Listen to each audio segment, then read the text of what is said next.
नमस्कार। बंसल न्यूज़ के prime time में आपका स्वागत है। मैं हूं आपके साथ विजय कुमार पंड्या। मुख्यमंत्री शिवराज सिंह चौहान ने आंगनबाड़ियों को लेकर एक संदेश दिया है, वो आपको सुनाते हैं। प्रिय बहनों और भाइयों, बच्चे हमारे देश का भविष्य है और वर्तमान भी। स्वस्थ, शिक्षित और संस्कारित बच्चे समर्थ राष्ट्र का निर्माण करते हैं। माननीय प्रधानमंत्री जी के नेतृत्व में एक वैभवशाली, गौरवशाली, संपन्न, समृद्ध और शक्तिशाली भारत के निर्माण का महायज्ञ चल रहा है। उसकी पूरी सफलता के लिए जरूरी है कि हमारे बच्चे पूर्णतः स्वस्थ रहें।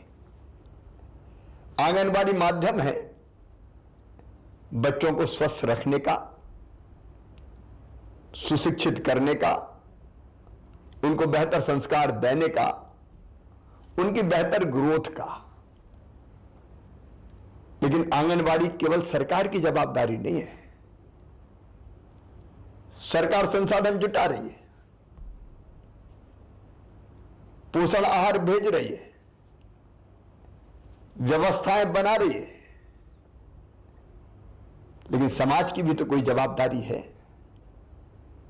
मेरी, आपकी, हमारी, कि अपने बच्चों के प्रति कोई जवाबदारी नहीं है। और इसलिए हमने सोचा कि आंगनबाड़ी केवल सरकार न चलाए, सरकार के साथ समाज को भी जोड़ा जाए। इसलिए हमने आंगनबाड़ी गोद ले अभियान प्रारंभ किया। कई लोगों ने आंगनबाड़ी गोद ली, लेकिन केवल एक व्यक्ति आंगनबाड़ी गोद क्यों ले? वो अपना काम करेंगे, लेकिन हम भी तो आंगनबाड़ी से जुड़े। आंगनबाड़ी में संपूर्ण पोषण आहार मिले, शिक्षा देने की व्यवस्था ठीक हो, खेलकूद की व्यवस्थाएं की जाए। आज इसकी आवश्यकता है और इसी को ध्यान में रखते हुए आंगनबाड़ी को समाज से जोड़ने के लिए, आंगनबाड़ियों में संपूर्ण संसाधनों की व्यवस्था के लिए मैं भोपाल में हाथ ठेला लेकर निकला था। बच्चों के लिए खिलौने और अन्य सामग्री एकत्रित करने के लिए। मैं ये बताते हुए भाव विभोर हूं। लोगों ने दोनों हाथ खोल कर दिया।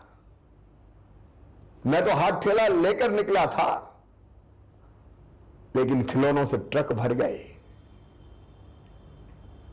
अनेक प्रकार की सामग्री आ गई, लाखों रुपए के चेक आ गए, कमिटमेंट आ गए। मेरा उत्साह और बढ़ गया और इसलिए समाज को आंगनबाड़ी से जोड़ने का अभियान अब एक सामाजिक आंदोलन बन रहा है।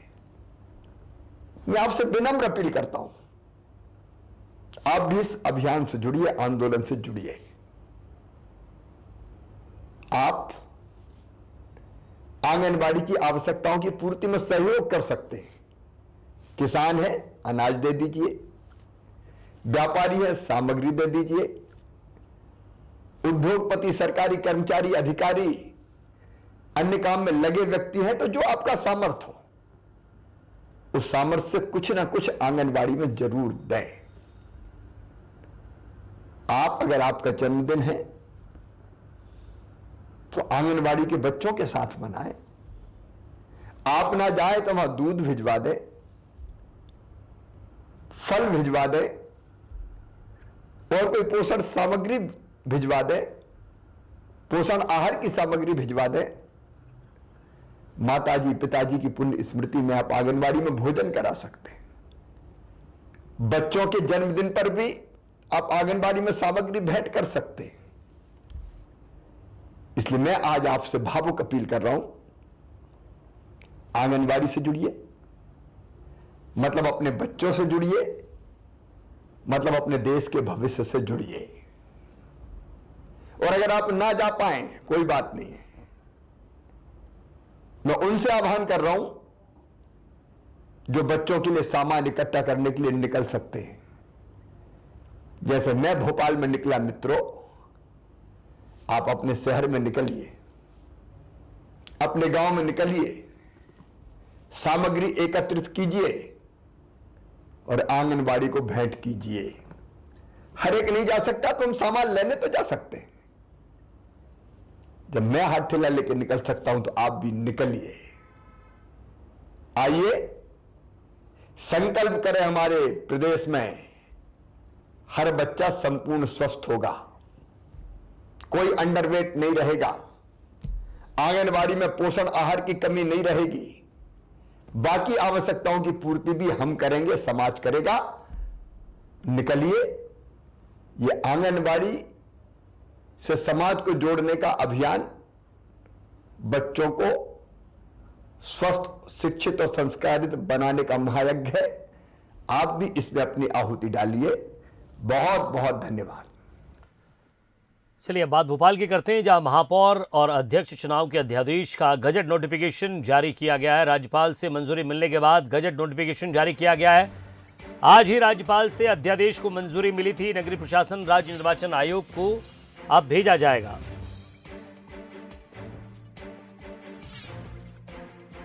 और ज्यादा बातचीत के लिए सूरज शर्मा हमारे साथ जुड़ गए। सूरज, नगरीय प्रशासन और निर्वाचन आयोग को अब भेजना बाकी रह गया है, बाकी गजट प्रकाशन हो चुका है। देखिए, बिल्कुल जिस तरीके से लंबे समय से एक संशय बना हुआ था कि आखिर अध्यादेश गया है नहीं गया, और मध्य प्रदेश में महापौर अध्यक्ष चुनाव किस प्रणाली के तहत होंगे, तो गजट नोटिफिकेशन में जारी होने के बाद अब ये प्रकाशित होने के बाद तय हो गया है कि संशय की स्थिति नहीं है, बल्कि अब मध्य प्रदेश में महापौर, खासतौर से जो नगर पालिकाएं हैं वहां पर प्रत्यक्ष प्रणाली से चुनाव होगा, और जहां पर परिषद है, अध्यक्ष हैं, वहां पर अप्रत्यक्ष प्रणाली से। तो कुल मिलाकर अब कहा जाए कि निर्वाचन को लेकर अगली प्रक्रिया है। हालांकि राज्य अब जो नवीन विकास प्रशासन है वो इस अध्यादेश की कॉपी निर्वाचन आयोग को सौंपेगा। जिस तरीके से माना जाता है कि पिछले लंबे समय से मध्य प्रदेश जो नगर पालिका अधिनियम 1956 है और 1961, उसमें संशोधन किया जाएगा और उसके बाद कहीं ना कहीं इसको विधानसभा में लाना पड़ता है। लेकिन जिस तरीके से चूंकि अभी मध्य प्रदेश में ऐसा कोई विधानसभा का सत्र नहीं है, शायद यही कारण है कि सरकार ने अध्यादेश के रूप में राज्यपाल को भेजा, और राज्यपाल से मंजूरी मिलने के बाद अब गजट नोटिफिकेशन यानी कि राजपत्र में जो प्रकाशित हो गया है, तो कुल मिलाकर अब प्रक्रिया आगे बढ़ेगी और ये तय हो गया है कि अब महापौर का चुनाव प्रत्यक्ष प्रणाली और जो परिषद के अध्यक्ष हैं वो अप्रत्यक्ष प्रणाली से चुने जाएंगे। विजय, शुक्रिया सूरज इस तमाम बातचीत के लिए। तो महापौर अध्यक्ष चुनाव के अध्यादेश के बाद अब गजट नोटिफिकेशन भी जारी हो गया है।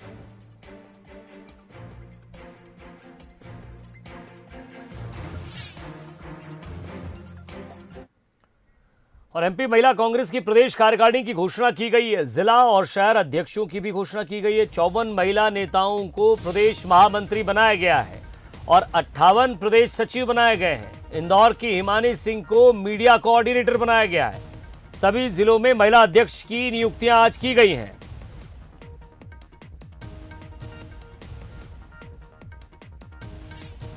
तो बड़ी खबर आपको बता रहे हैं, 58 से ज्यादा जिला अध्यक्ष और 54 महिला नेताओं को महामंत्री बनाया गया है।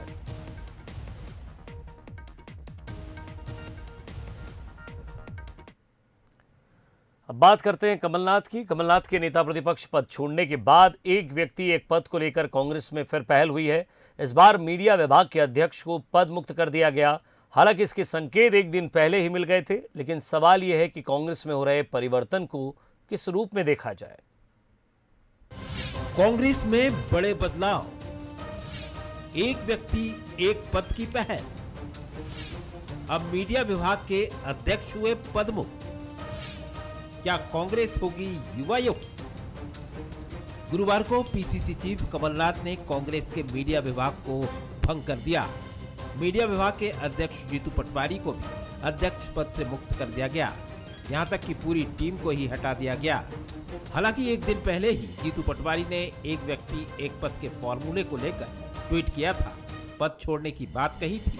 निश्चित तौर पर मीडिया विभाग में कुछ प्रवक्ता तो बहुत ही अच्छे ढंग से काम कर रहे थे, समय भी देते थे, पार्टी की रीति नीतियों का प्रचार प्रसार भी करते थे, डिबेट में या इलेक्ट्रॉनिक मीडिया, टीवी पे, अखबार के माध्यम से अपनी बात भी रखते थे। तो ऐसे लोगों को तो दोबारा मौका मिलेगा ही। लेकिन कुछ ऐसे भी थे जो सिर्फ नाम का पद लेके बैठ गए थे, निष्क्रिय थे, जो संगठन के कामों में हिस्सा नहीं लेते थे, पार्टी कार्यालय तक नहीं आते थे। तो निश्चित तौर पे ऐसे लोगों को हटाया जाना भी आवश्यक था और इसको लेकर शिकायतें भी मिल रही थी। तो जो नई टीम होगी, एक बेहतर टीम होगी, अच्छी टीम होगी, जो पार्टी की रीति नीति को आगे बढ़ा सकने वाली टीम होगी और कमलनाथ जी के निर्देशन में जो मिशन 2023 को हमको फतह करना है उसमें सहभागी बनेगी। उधर कांग्रेस में हो रहे परिवर्तन पर बीजेपी क्या सोचती है, इसको लेकर भी प्रतिक्रिया सामने आई है। ये तो पहले से ही स्क्रिप्ट लिखी थी। जीतू पटवारी जी को मालूम था कि वो हटाए जाने वाले हैं, इसलिए वो शहादत की श्रेणी में आ गए, उंगली काट के शहीद बन गए और कहा कि मैं खुद हटना चाहता हूँ। तो ये जो गुटबाजी का परिणाम है, वो खुद से नहीं हटाए गए हैं, उन्हें भंग किया गया है। बीजेपी की नजर में कांग्रेस के परिवर्तन के भले ही जो भी मायने हो, लेकिन राजनीतिक विश्लेषकों की माने तो उदयपुर चिंतन शिविर के बाद कांग्रेस में युवा नेतृत्व को लेकर पहल शुरू हुई है। निष्क्रिय नेताओं को पद से हटाने की प्रक्रिया तेज हुई है और एक व्यक्ति एक पद पर भी जोर दिया जा रहा है। सवाल यही है, क्या इसका असर आने वाले चुनावों पर दिखेगा या फिर एक दो फैसलों के बाद ये बात आई गई साबित हो जाएगी। Bureau report, Bansal news, Bhopal. Sir, दौरे के तीसरे दिन मुख्यमंत्री भूपेश बघेल चित्रकूट विधानसभा के भैंसा गांव ग्राम पहुंचे, जहां हजारों की भीड़ से लोगों की इस भीड़ में भी कई लोगों से मुख्यमंत्री मिले हैं। मुख्यमंत्री के सामने कई लोग आकर रोने लगे। इस भीड़ में एक बेटी की आंखों से आंसू बह रहे थे। सीएम बघेल की पारखी नजर ने भीड़ में रोती हुई बेटी को देख लिया। लोकेश्वरी नाम की बिटिया को मुख्यमंत्री ने अपने पास बुलाया, उसके सिर पर हाथ फेरा और उसे पानी पिलाया। लोकेश्वरी अब शांत थी। उसने मुख्यमंत्री से बात की और बताया कि उसके पिता की 15 साल पहले मौत हो चुकी थी। घर ना होने की वजह से उसकी विधवा माँ और भाई के साथ अपने मामा के यहाँ रहने को मजबूर हैं। आर्थिक स्थिति खराब होने की वजह से वो और उसका भाई पढ़ाई नहीं कर पा रहे हैं। लोकेश्वरी के आंसुओं को पोंछते हुए मुख्यमंत्री ने तत्काल उसकी मदद की और लोकेश्वरी को 3 लाख रुपए की आर्थिक मदद स्वीकृत की। मुख्यमंत्री जी से ये बात करना चाहती थी कि मेरे को पढ़ाई में समस्या है और हमारे घर में थोड़े पैसा वगैरह का समस्या है और हमारे घर में मेरी माँ विधवा है, 15 साल हो गया विधवा पेंशन नहीं मिल रहा है और हम लोग को मकान नहीं मिल रहा है और खेत वगैरह कुछ नहीं है, जमीन वगैरह कुछ नहीं है। इसलिए मैं सीएम साहब को बात करने के लिए गई थी। सीएम साहब बोले कि आपको पढ़ाई के लिए 3 लाख रुपए मिलेगा और आपके घर में आपकी माँ को विधवा पेंशन मिलेगा और आपको मकान मिलेगा। जकार्ता से खबर है, जहां हॉकी में टीम इंडिया ने कमाल कर दिया है। एशिया कप में इंडोनेशिया को 16-0 से हराया है। पाकिस्तान को पीछे छोड़कर सुपर 4 के लिए क्वालिफाई किया है भारत ने और इस मैच के साथ पाकिस्तान को टूर्नामेंट से बाहर कर दिया है। तो एक बार फिर से हॉकी टीम इंडिया ने अपनी बादशाहत कायम करते हुए, अपने खेल का बेहतर प्रदर्शन करते हुए 16-0 से इंडोनेशिया की टीम को हराया है।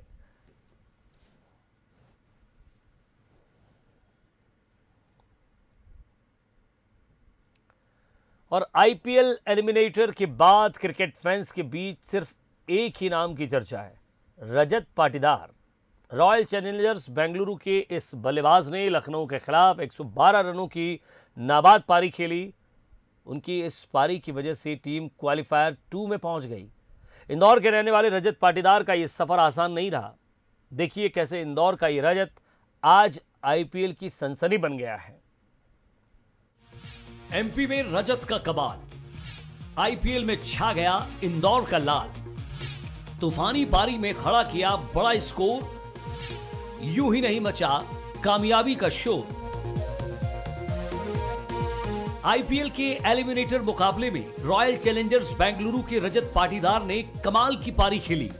बड़े मौकों पर रजत पाटीदार निखर कर आए। सिर्फ 54 बॉल में 112 रनों की पारी खेली। जिस वक्त आरसीबी मुश्किल में थी, उस दौरान रजत की तूफानी पारी के दम पर बड़ा स्कोर खड़ा हुआ।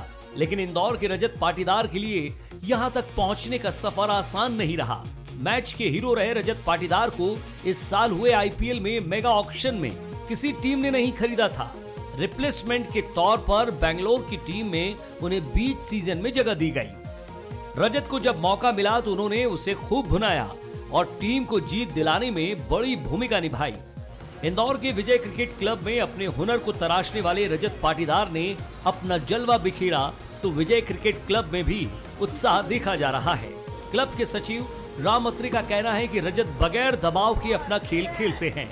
वहीं रजत के कोच हेमकांत चौहान को उम्मीद है कि वेंकटेश अय्यर और आवेश खान के बाद रजत भी टीम इंडिया में खेलेंगे। जब बच्चा था, जब वो खेलता था 10-12 साल तक की एज के अंदर भी उसकी बॉल 30 यार्ड के बाहर भी नहीं जाती थी। उसके बाद उसने इंग्लिश बैट का उपयोग करके चालू किया उसने, और आखिर में फिर उसने जो है सफलता पाई। उसने बहुत मेहनत की है उस लड़के ने, और सबसे बड़ी चीज़ ये है कि वो ज़्यादा बोलता नहीं है तो, और इन सभी चीज़ों से दूर है। सिर्फ ग्राउंड पे खेलने के अलावा उसको और कोई मतलब नहीं है। टेक्निकली बिल्कुल साउंड है और बिल्कुल ही नॉर्मल क्रिकेट खेलता है कि ऐसा लगता ही नहीं कि वो किसी बॉल को खींच रहा है या कुछ कर रहा है। वो अच्छे से खेलता है, उसको कोई तकलीफ नहीं जाती है।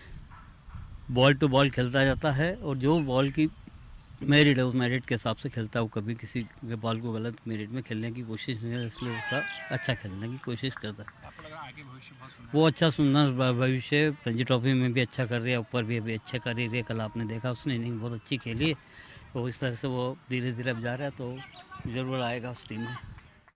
वहीं रजत के साथ डोमेस्टिक क्रिकेट खेलने वाले खिलाड़ियों का कहना है कि रजत जिस टेक्निक के साथ मैदान में बल्लेबाजी करते हैं वो किसी गेंदबाज की लय को बिगाड़ने का दम रखते हैं। खिलाड़ियों का कहना है कि रजत के इस परफॉर्मेंस से उन्हें भी बहुत कुछ सीखने को मिलेगा। उनकी सबसे बेस्ट बात तो ये है कि वो उनके जो भी जूनियर्स हैं उनको इंस्पायर बहुत सबसे अच्छा करते हैं। उनको जब भी देखते हैं तो खुद मोटिवेशन आती है कि अपन भी जाके अच्छा खेलें। बाकी स्कोर तो वो हमेशा ही करते हैं, वो सिक्सेस वगैरह देखे ही कल आपने कितने बढ़िया मारे उन्होंने, टाइमिंग वगैरह, मतलब वो एक क्लास अलग ही प्लेयर है वो, तो हमेशा मज़ा आता है उनके साथ खेलने में। कूल होकर खेलते, जब समय के सिचुएशन के हिसाब से खेलते। वो जब भी ज़रूरत पड़ती है, अगर स्लो खेलना हो तो इनिंग को बिल्ड करते हैं और उस हिसाब से खेलते। ज़रूरत पड़ती तेज़ खेलने की तो बहुत ज़्यादा स्पीड में भी खेल सकते। वो बहुत मोटिवेशन मिलता है, आगे बढ़ने के चांसेस दिखते हैं, तो बहुत ज़्यादा मोटिवेट होते हैं उससे। वैसे रजत का जन्म देवास में हुआ है, लेकिन अब वो इंदौर में रहते हैं। रजत पाटीदार मध्य प्रदेश के लिए घरेलू क्रिकेट खेलते हैं। रजत ने 2015 और 16 सीजन में रणजी ट्रॉफी में डेब्यू किया। 2018-19 सीजन में रजत ने मध्य प्रदेश के लिए रणजी में सबसे ज्यादा रन बनाए। तब उन्होंने 8 मुकाबलों में 714 रन बनाए थे। रजत पाटीदार के साथी ऑलराउंडर वेंकटेश अय्यर और तेज गेंदबाज आवेश खान आईपीएल के सीजन में नजर आ चुके हैं। बहरहाल आईपीएल में इंदौर के क्रिकेट खिलाड़ी जिस तरह से अपना दमखम दिखा रहे हैं, उसके बाद ये कहा जा सकता है कि एक बार फिर से इंटरनेशनल क्रिकेट में मध्य प्रदेश का दबदबा देखने को मिल रहा है। किसी ज़माने में इंदौर को क्रिकेट की नर्सरी भी कहा जाता था। वजह भी साफ थी कि कैप्टन मुश्ताक अली और सीके नायडू जैसे प्लेयर्स विदेशी सरजमी पर भी अपने खेल का लोहा मनवा चुके हैं, और अब एक बार फिर से इंदौर से निकलने वाले क्रिकेटर्स इंटरनेशनल लेवल पर भी अपना दमखम बिखेर रहे हैं। ऐसे में उम्मीद की जा रही है कि क्रिकेट का वो गोल्डन एरा इंदौर में फिर से लौट रहा है। कैमरा पर्सन जितेंद्र मकवाने के साथ पीयूष पारे, बंसल न्यूज़, इंदौर। और इधर भोपाल से बड़ी खबर, प्रदेश अध्यक्ष कमलनाथ ने मीडिया टीम का गठन किया है। के मिश्रा को बनाया गया मीडिया विभाग का अध्यक्ष। अभय दुबे को स्टेट मीडिया कोऑर्डिनेटर की जिम्मेदारी मिली है। संगीता शर्मा, अजय सिंह यादव, अब्बास हफीज को उपाध्यक्ष बनाया गया। 32 प्रवक्ता नियुक्त किए गए। मृणाल पंत, अवनीश बुंदेला, स्वदेश शर्मा, मिथुन अहिरवार इसमें शामिल हैं। सूरज शर्मा हमारे संवाददाता हमारे साथ जुड़ गए। सूरज, टीम में थोड़ा बहुत फेरबदल हुआ है, बाकी आधी टीम वही की वही है। देखिए, बिल्कुल जिस तरीके से माना जा रहा था कि नई टीम का गठन होगा, खासतौर से उपचुनाव है, मध्य प्रदेश में पंचायत के चुनाव है, ऐसे में अब जिस तरीके की टीम आई है इसमें खासतौर से जो पहले स्टेट मीडिया कोऑर्डिनेटर के तौर पर अभय दुबे को नियुक्त किया है, तो वहीं जीतू पटवारी के स्थान पर वरिष्ठ नेता और जो पूर्व प्रवक्ता भी रहे हैं के मिश्रा को जिम्मेदारी दी। इसके साथ ही 3 उपाध्यक्ष बनाए हैं। अजय यादव की बात करें, संगीता शर्मा की बात करें, अब्बास हफीज की बात करें। इसके अलावा उपाध्यक्ष के तौर पर विभा डाबोर है, साथ ही भूपेंद्र गुप्ता को रिसर्च की जिम्मेदारी दी है। इसके अलावा नरेंद्र सलूजा जो समन्वयक पीसीसी चीफ हैं, उनके अलावा 32 प्रवक्ता बनाए गए हैं। यानी कि जो पहले की एक जंबो टीम थी, यानी पहले करीब 450 प्रदेश भर में प्रवक्ता थे। भोपाल में प्रदेश प्रवक्ता की बात करें तो करीब 70 प्रदेश प्रवक्ता थे, उनको आधा किया, यानी करीब 32 प्रवक्ता प्रदेश प्रवक्ता हैं। 3 उपाध्यक्ष हैं, 2 उपाध्यक्ष जो रिसर्च के हैं और अन्य दूसरे कामों में देखे जा रहे हैं। तो कुल मिलाकर नई टीम बनाई गई है। अब देखना ये होगा कि एक शॉर्ट टीम से, जिस तरीके से कहा जाता है कि कमलनाथ अपनी कोर कमेटी यानी कोर टीम बनाते हैं, बहुत कम लोगों की टीम होती है, उसके साथ काम करते हैं। तो पंचायत चुनाव और निकाय चुनाव, इसको हम देख सकते हैं कि जिस तरीके से नई टीम बनाई है, तो कहीं ना कहीं पंचायत और निकाय चुनाव में ये टीम एक ट्रायल के तौर पर काम करेगी, और यदि परिणाम अच्छे होते हैं तो फिर कमलनाथ शायद इस टीम का विस्तार करें या इसी टीम के साथ आगे बढ़ेंगे। विजय, शुक्रिया सूरज इस तमाम बातचीत के लिए। तो नई टीम बनाई गई है, प्रदेश अध्यक्ष कमलनाथ ने मीडिया टीम का गठन किया है, 32 प्रवक्ता बनाए गए हैं, के मिश्रा को मीडिया विभाग का अध्यक्ष बनाया गया है।